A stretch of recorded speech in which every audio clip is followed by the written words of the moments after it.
Hey everyone, welcome back to my channel. I'm Gemma Cherie. Today I was going to do a blog about my experiences at the Ancient Ram Inn, which is reportedly the most haunted house in England. I was there in 2012. But the more I thought about it, the more I thought what I actually wanted to talk about was the issue of fraudulent mediums, because that's something that we came up against when we were actually at the Ancient Ram Inn. So just a little bit of backstory about why we were there. We were there for my cousin's now wife's hen party, which I guess people in America would call a bachelorette party. And it was my job to organise the whole thing, so I decided we'd go away for a weekend away in the southwest of England, which is where we were living, so it wasn't that far from where we were. And we were going to have a haunted weekend. So what I wanted was on Friday night we would have some sort of a investigation at a haunted or a abandoned place, and then on the Saturday night we'd go out and party.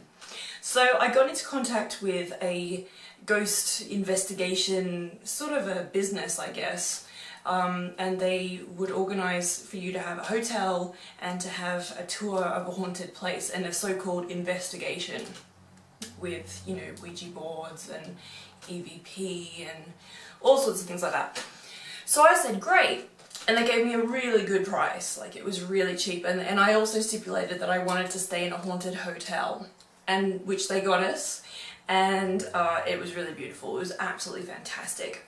However, the thing that happened when we got to this place called the Ancient Ram Inn, it's an old pub. It was built in 1145, reportedly on a 5,000-year-old pagan, some sort of a burial ground or some kind of a ritual ground or something like that. It's also located on ley lines, which are the lines that go through the south and west of England and stem from Stonehenge. And apparently a lot of spiritual energy comes from those ley lines. So this place is inhabited by a man named John. He is alive. He's not a ghost. He's lived there since about 67 or something like that. He says that there's a succubus that quite often attacks him. There's a monk, the ghost of a monk. There's a ghost of a man on horseback, I think. And I think there's a witch that was burned at the stake there in the 15th century as well. So we're really excited about this place, and it's an amazing, amazing place. It's really, really old, it's really weird. It's just got, he's just kind of like, it's just got junk all through the house. It's a big place, and it's very, very creepy. It's just filled with a lot of dark spots. It's got exposed beams, a lot of really, really old furniture, and a lot of taxidermy. There's just like heads of foxes everywhere and crows and all sorts of things. But the thing that really put a downer on this fantastic night were the investigators that took us there. I can't even remember the name of the ghost investigation team. They're on my Facebook. If you want to know, PM me and I'll give you the name, I'll look it up. But the thing that sort of set off my warning signals first was that they said, oh, we've got you some wine. And I was like, well, we don't really want wine. And he said, oh, but it's a hen party, you know, you've got to get really wasted and stuff. And it's like, no, we're going to do that tomorrow night. Tonight, we really want to take this seriously. We want to hopefully get something on film, and you know, we just want to take this serious, and we don't want to be inhibited by any sort of substances or anything like that. So they're like, oh, that's weird. So they went ahead and drank the wine. And so it was a guy who was probably, a guy and a girl probably in their early 30s, and another man probably in his late 40s. I got the impression that he was quite serious about his paranormal investigation. He was quite often away from the team. He was taking EVP recordings on his own, and he was really quite serious about it, and I had, you know, quite an in-depth conversation with him about his paranormal investigations. Meanwhile, these other people, the guy and the girl, I think the girl was supposed to be their medium or their sensitive or something like that.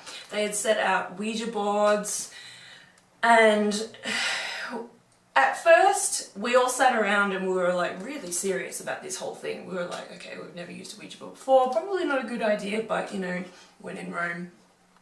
So we sat down and nothing happened for about 10 minutes. And then the glass started moving slowly and that kind of a thing. Eventually we kind of cottoned on to the fact that this girl was licking her fingers and then touching the glass and pulling it around the board. As the night progressed, she got more and more animated with the Ouija boards. So she was actually making the glass go around in circles really fast, and she was sort of going into like a trance-like state, and she was saying ridiculous things like, oh, it's spelling out Satan, and oh, it's spelling out chip shop, oh, it's spelling out a name, a guy's name, oh, I know a guy who died, and I saw him last in a chip shop, and then he died the next day. And we were just all looking at each other going, what? This is really stupid.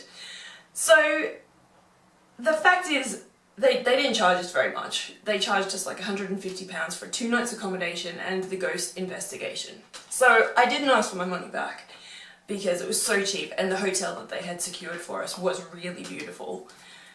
But I feel quite strongly about the whole fake mediumship issue. Mostly, not just because they take people's money. They didn't charge us a lot anyway, so that didn't bother me too much. And at the end of the day, we all had a really good time together. You know, we at least got some laughs out of it, and we got to visit a really cool historical building. But they don't just take people's money, they also take people's sort of beliefs and they capitalise on them, and I don't think that's right. Even if it is for entertainment purposes. There was just something about it that just didn't work for me. So, and that's not the only experience that I've had with a fake medium. I'm actually a spiritualist.